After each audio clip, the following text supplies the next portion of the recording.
I'm more fascinated by the idea of who went and complained or whatever form of complaining they went, right? So I've already in my mind created a top five list, That sounds like the worst idea ever. I'm gonna cross that one out straight away. just like But you I've reacted to my but Max I was gonna say Mercedes I've take. Hello and welcome to another episode of the Tired F1 Pod. We are filling up the summer break with all kinds of topics, but Shez, in this episode, I thought we would pump the brakes. Can you oh guess my why? oh my God, Amar. What was the tagline for our show again? Two tired dads. That was the daddest joke of all dad time, mate. I was gonna say that was the most tiredest joke ever, but there you go. I could take that too. Oh. Yes, that's right. We are going to talk about a change to the FIA technical regulations that has come out in the middle of the season and has created the biggest talking point of the last 24 hours. Um, Yeah. I'm going to kick off with the change. So here we go. Boom. This is the article in question, 11.1.2, and it states.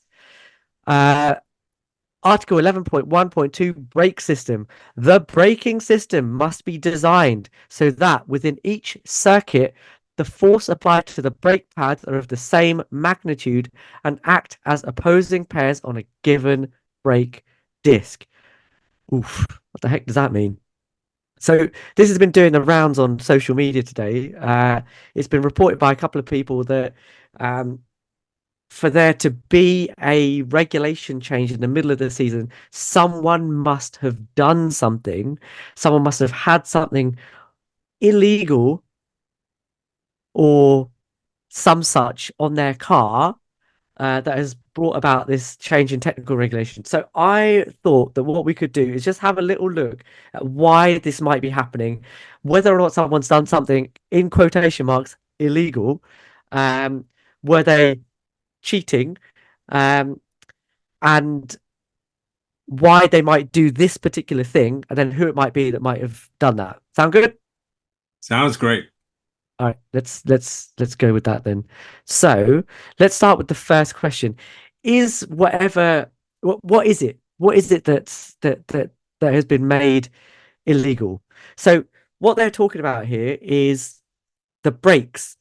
You have four brakes on a Formula One car, two at the front, two at the back, and when brake pressure is applied, the brake pressure to the left or right brake has to be the same, right? So the amount of braking force applied by both brakes has to be the same. That's what this is saying. It's saying that when you brake, you can't brake so that an inside brake or an outside brake has more brake applied to it, right? I just want to quickly fast forward to the legal illegal part of this. If a team had a system that was allowing one brake to be applied more than the other brake, so the left brake is being applied more than the right brake, if a team were doing that before this technical regulation was changed or this amendment was made, it is not illegal. They were not cheating. They were allowed to do it. If they are doing it after, so if a team is found to be doing it now, since this regulation change has come out, that is illegal. Okay, so nobody up until this point was cheating, and it doesn't matter which team did it or had a system on their car that allowed them to do it. It is not cheating. It is not illegal. It's only illegal now because there's been a technical regulation change. Happy? Very happy. Okay, very good. But why? Why would you do it? So why would you want to have one brake applied more than the other? Hmm. All right, Bigger cars, understeering. Go ahead. correct. Sorry. No, you're absolutely right. So it is because we have bigger cars, we have longer cars, and also because the aero map, the fact that we're doing ground effect means that the center of aero pressure changes.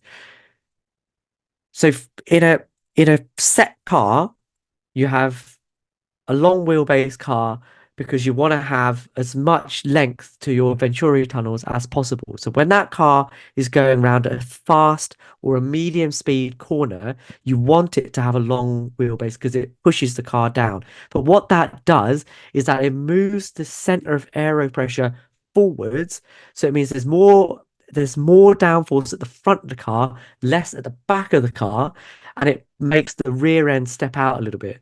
So you want to be able to pile more pressure, more downforce on the back of the car to be able to stabilize it. But the payoff for that, the compromise that you're then inducing is that in low speed corners, the car's going to want to understeer because the center of aero pressure is moved backwards, so the front of the car won't stick, and you'll get bad understeer. It's something that Max Verstappen has complained about. If you look at the radio messages from Hungary, part of what he was complaining about was that he had chronic understeer. And that is what you're trying to combat. So what you are doing with braking one wheel more than the other, and it's always going to be the inside brake. So if you're going around a right hand corner, I've gone the wrong way, or maybe I haven't. If you're going around a right hand corner, you want the inside right wheel to be braked more, because what that does is it essentially allows you to pivot the car more. So it combats the understeer that you've got at the front, right? How does that work? Well, in your road car or even on a Formula One car, you have a differential, right? So the differential apportions drive to either tire, right? So you can essentially meter out how much power you're delivering to one wheel or the other, and you want to give the wheel on the outside more power because the wheel on the inside is going slowly and the wheel on the outside going quickly. What you don't want to do is give loads of power to the inside wheel because then it will just spin up and do nothing. Breaking that inside wheel does the same thing. That's what your limited slip differential does, right? It provides extra power to the outside wheel while taking power away from the inside wheel. Using the brakes does that, but using it uses the brakes rather than using power. Does anyone do this already? Yes. So if you look at McLaren, for example, they did it already in 1997 and 1998. They had a system on their car called brake steer. Uh, what they had was a driver controlled brake. So they had the drivers have brake, and then they had a second brake pedal that allowed them to brake the inside wheel, the rear inside wheel, to allow them to pivot the car in slow corners. And that was picked up and made illegal once it was found out that they were doing this, right? But they were still doing it on their road cars. So ever since 2012, when McLaren first started making road cars again, they had brake steer on their cars, right? So McLaren already have a system in their road cars that does this thing, that allows them to brake one wheel, the inside rear wheel, harder than the outside rear wheel to allow the car to pivot. And it essentially means that they can pivot and shorten their wheelbase in low speed corners. So that's why a team might want to do this, because it allows them to have their cake and eat it. Allows them to have stable downforce in medium and fast corners, and allows them to counteract the understeer in low speed corners. Whew, that's why you want to do it. The big question, Amar, really is, why have the FIA decided to make this technical regulation now? And the big question is it because there was a team that has been doing it? And if so, which team? Who do you reckon? So before I get into that, I love this and I hate this. I love the fact that there's a technical regulation come in the middle of the season or a little after the middle of the season. But I hate the fact that they haven't told us who was doing it. Like we would need full transparency in things like these, man. Just go ahead and tell us who it is so we can pile on them. We can strip them of their championship already, right? If it is who we think it is.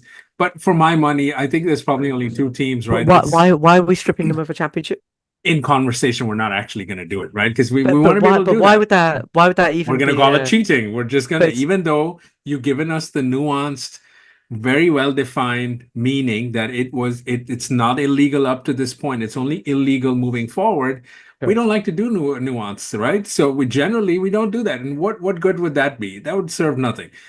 That aside, there's realistically only two teams that could be doing it, right?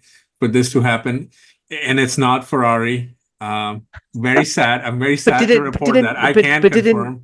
didn't Charles Leclerc have that brake issue in I mean, Bahrain where we just have issues all over the place. Like this couldn't be it. It just I mean I why can he said safely specifically that report. one brake was working better than the other. That's probably because they didn't work on it properly. But that's Oh, just I can safely confirm here on the Tired F1 pod that it is not Ferrari. Although I wish it were, because evidently that has benefits, right? It's not them. It's probably not Mercedes, but I do think it's either Red Bull or McLaren, right? And so I think it makes sense.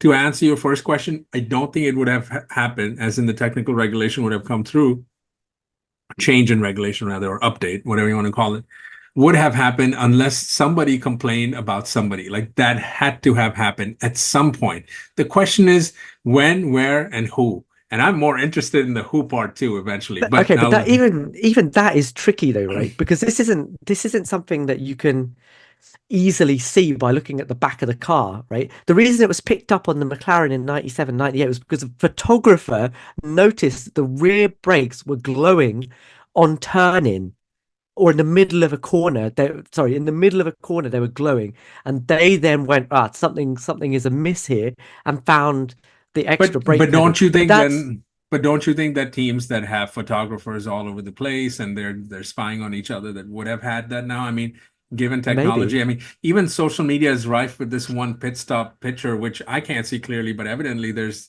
the likes of Peter Windsor making all kinds of judgments based on that. I, for one, couldn't even understand.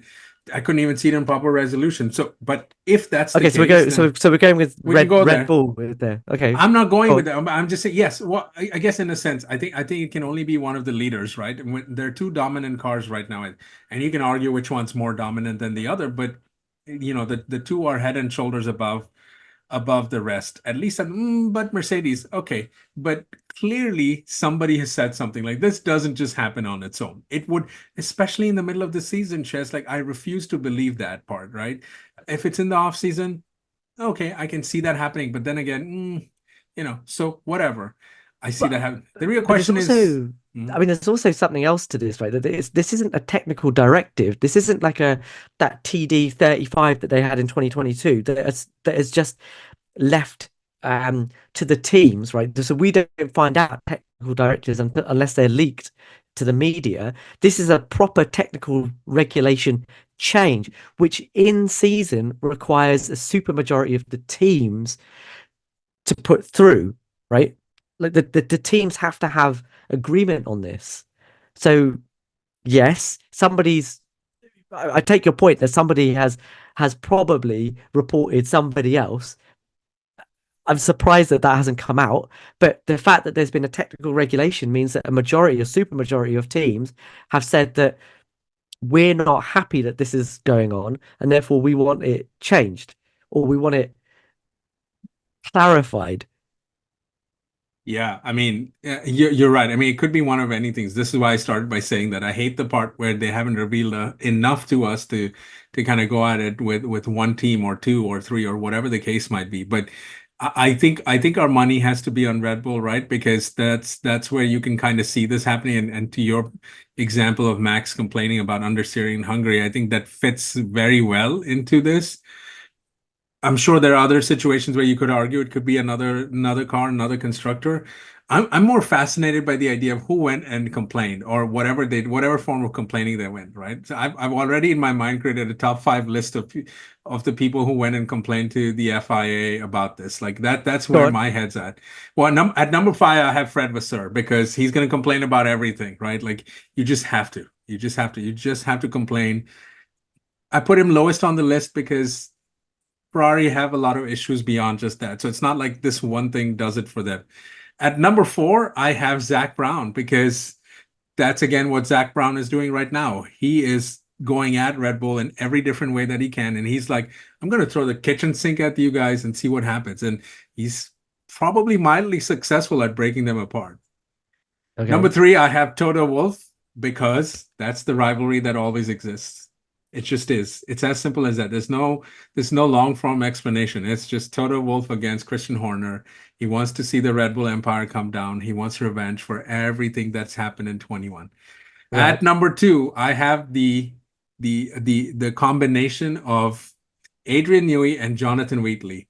Jonathan Wheatley because Red Bull announced his departure and his arrival at Audi. I'm not quite sure if Audi has still announced anything. I haven't seen any. It doesn't mean No, that they they have have. not. I Okay, think they they have. have. All right, Yeah. but clearly they didn't back then, right? So it kind of okay. It's been done since then, but he wants to get back at them. And then of course Adrian Newey because he's just like screw you guys. You screwed my concept. Look at where you guys are at with the RB20. If I was there, we'd still be dominating. That's an interesting And one, actually. there Okay, you go. Adrian Newey is a very interesting candidate. Yeah. And he Okay. could have done it in the most subtlest of ways too, right? So there you go. And who would be able to provide that kind of information to the FIA with? I mean, Yeah.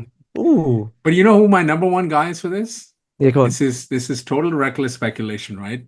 I think it's Max. He's Yeah. gone, and his sources, his camp. I'm looking at you, Yas. I'm just looking at you, man. Like you went there and you said this because you want the whole Red Bull empire to crumble, not next year, but this year, right now, for Max to lose his championship and go to Mercedes. That And sounds there you like have it. that sounds like the worst idea ever. I'm gonna cross that one out straight away. Just like But you I've reacted to my but Max I to was gonna say Mercedes take. Yeah. I've crossed out what I've thought were idiot things before and been proven completely wrong a bit later. So yeah, maybe you're right. I think the Adrian Newey one is interesting because my answer to your question was going to be whichever team has the best lens on their high powered camera and isn't doing it in the first place. So we're already deciding here that it's Red Bull without any evidence. I mean, because I they're have to say leading, that's why. Yeah. I think there is more circumstantial evidence than just they are leading. The like Peter Windsor has put forward the fact that he thinks it's because the smoking gun, not to put a pun on it, is the smoking brake disc from Australia. Ah, Maybe they set their brake bias system up a little too aggressively. The second one, which I find interesting, is Sergio Perez's accident in qualifying in Melbourne last year, where he puts it in the wall and then complains afterwards saying that something went wrong in the car. And Red Bull categorically came out and said there was nothing wrong with the car afterwards. And we all said, oh, it's Checo Perez. Obviously, he put it in the wall because it's Checo Perez. But maybe he didn't. And it makes it very interesting that perhaps Red Bull have had this on their car for longer than we anticipated, possibly. Um, is and I Checo in think that trouble now? wow, well, Is he now officially in trouble after this? Checo is constantly in trouble. So there is some circumstantial evidence, but no proof, right? We haven't actually got any proof that they've done it. But the Adrian Newey thing is actually very interesting, isn't it? Because if this was actually on the car, it's a mechanical thing, right? And we know that he was in charge of dealing with the suspension for the RB18 when it came out in 2022. So he would probably have had a hand in signing this off. And if he's left, he would know that it was on the car.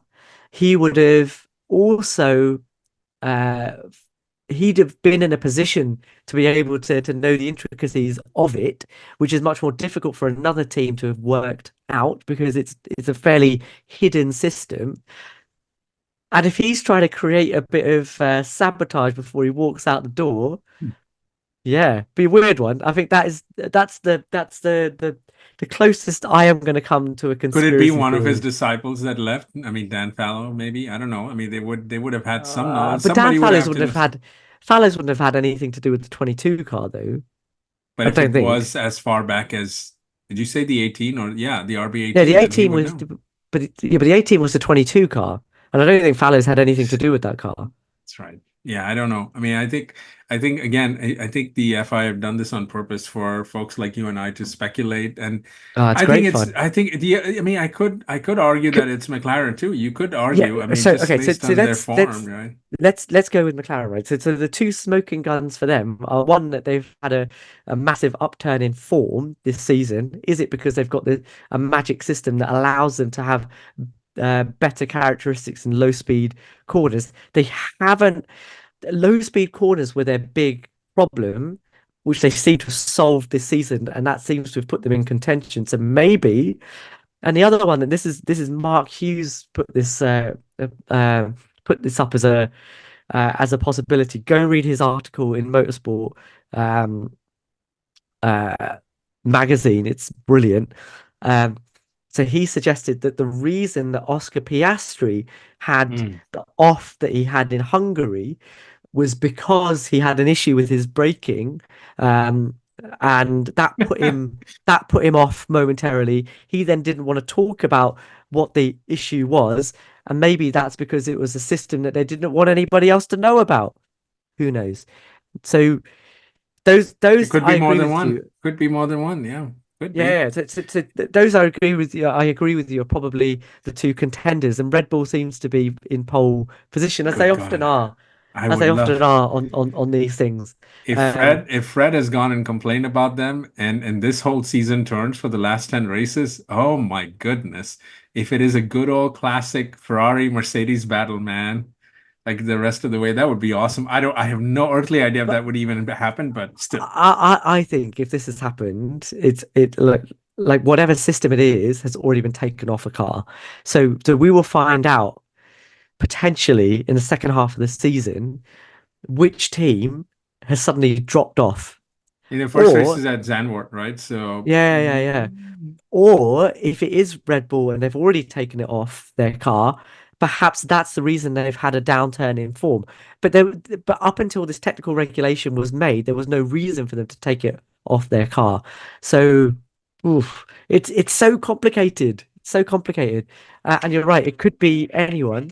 Um, it could be anyone. It could be anyone that put the FIA on it. Those are our takes, I guess. This is a really interesting end to the summer break. I think we've got another week to go, but this is a fun little tidbit that's come out this week with some official statement, but also some conjecture from social media and from us. There you go. there you go. Don't tell us we don't do wild speculation. Um, as usual, please subscribe if you like what we're doing here. Obviously, only like if you actually like what we're doing here. If you don't, then don't like. That's also No, cool. but do subscribe though. Do subscribe, Please even if you subscribe. don't. That's definitely the thing that we need you to do. Otherwise, please leave us a comment. Who do you think tipped off the FIA? Which team do you think is guilty? Uh, I'm going to take that back. No one's guilty because this wasn't illegal. But who do you think? Who do you think set this whole thing off, and who do you think uh, put the FIA on it in the first place? Please let us know in the comments below. We read all of them and we reply to as many as we possibly can. And we will see you guys in the next one. Later.